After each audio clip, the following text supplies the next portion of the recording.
Okay, so I'm working the Tweel Brim hat, and I just finished my first two rows of the tweed pattern, and that was working color 1. Now I'm adding my first color, so I wanted to tell you a couple of things. Oops. One is, these are my two colors I'm adding for this, so I'm just working the body of the hat in natural, and then I'm going to work my color work in the brim with pine and plum.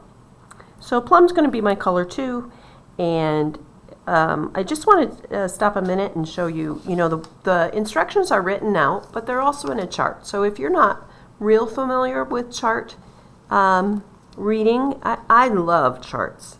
And why I love charts is because the chart is a visual representation of my knitting. So the first two rows I just completed were knit 3, slip 1, knit 2, and the red is the repeat. So for the rest of the row I slipped 1 and knit 2. The second row then was purl 3 and again slip and then purl 2, and this was the repeat part. So then slip 1, purl 2, the whole rest of the row. Now what I'm doing is, you can see that when you see your knitting and kind of tell where you are, you should see that the slip stitches all move to the right by 1 stitch every color. And then when I come back to this color, the slip stitches will come back over here and again, do this and they'll repeat.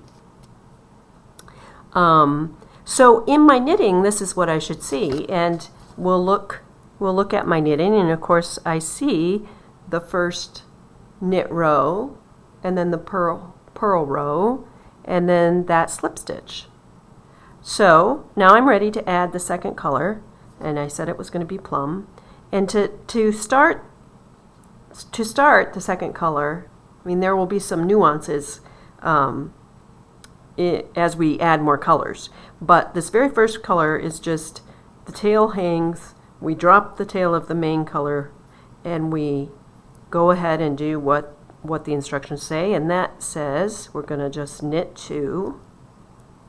So I'm knitting 2, and I'm slipping 1. And here I didn't have my whole stitch on there. So that was the slip stitch before. This time I'm going to knit it, knit 2, slip 1, knit 2, slip 1, all the way around. And so now we're going to see that it should look just like the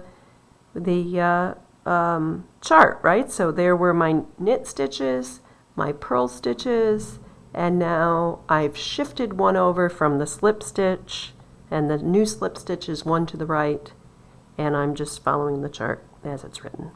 So I'm going to continue around and do the 2 rows for color 2, and then I'm going to come back and show you how then I work with those colors and get them so they join nicely each time I switch a color. Okay, so I went ahead and completed some more rows, and when you're adding those colors at first, you're going to have a little bit of, you're always going to have to just sort of keep tugging those ends and trying to snug that up as best as you can. I'm now going to add, so I went ahead and I did 1 complete circuit of color, and then I came back and I'm back at color 1. I just did color 2 again.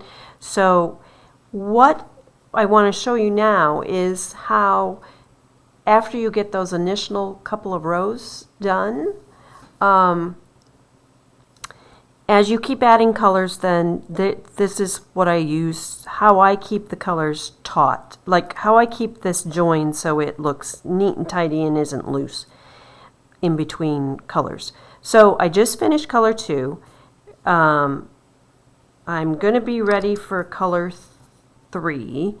Color 1 I had finished right before color 2, so that was way over to the left. Now you always are going to have to just, every time you start a new color, just sort of double check where, see these were kind of twisted, how we want to untwist everything There we go. Everything is nice and loose and untwisted now, so that this was the color I just finished.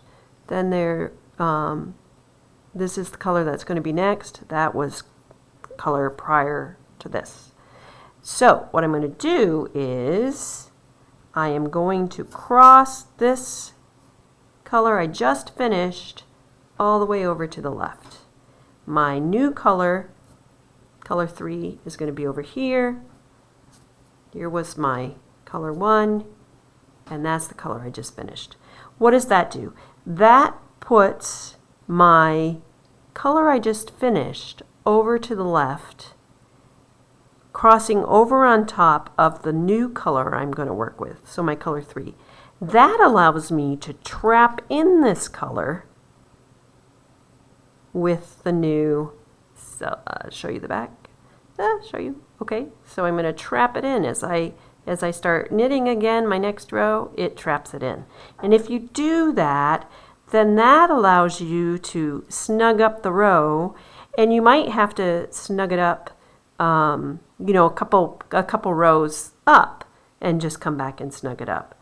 But that's going to help give a really nice tight join every time we're doing these colors. So you kind of have to get through adding all the colors initially, and then you're going to be able to do this. And the way you do this is by taking the color you just completed, making sure nothing's tangled, and it goes all the way over to the left, so that your new color, which should be to the right now, can wrap up over it.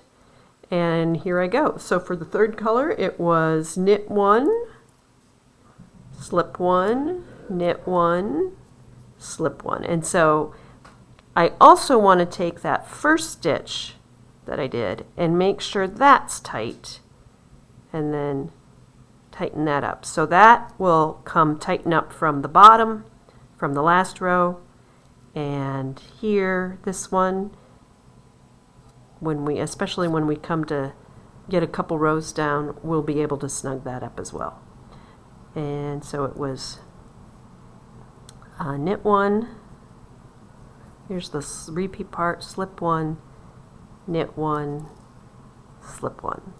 And so if you can remember, so then there's my join. It's getting neater and neater, and yeah, it will look like the rest did, that you can't really even tell where the join is. And once you fold that brim up, nobody's going to see those initial couple of rows. So that's kind of the trick to this, to the color thing, keeping them untangled every time you switch a new color, and making sure you cross that color you just finished all the way to the left, so that you can trap it with the new color. And you do that all the way until your tweed pattern is done. And don't be afraid, every now and again, if you feel like you need to, a couple previous rows, you know, give those a little tug before you start, you know, working with that color again. Okay, the next up is I'll be finishing up this tweed pattern, and then I'll show you how I join, you know, remove the provisional cast on and join, so that you can go ahead and knit the body of the hat.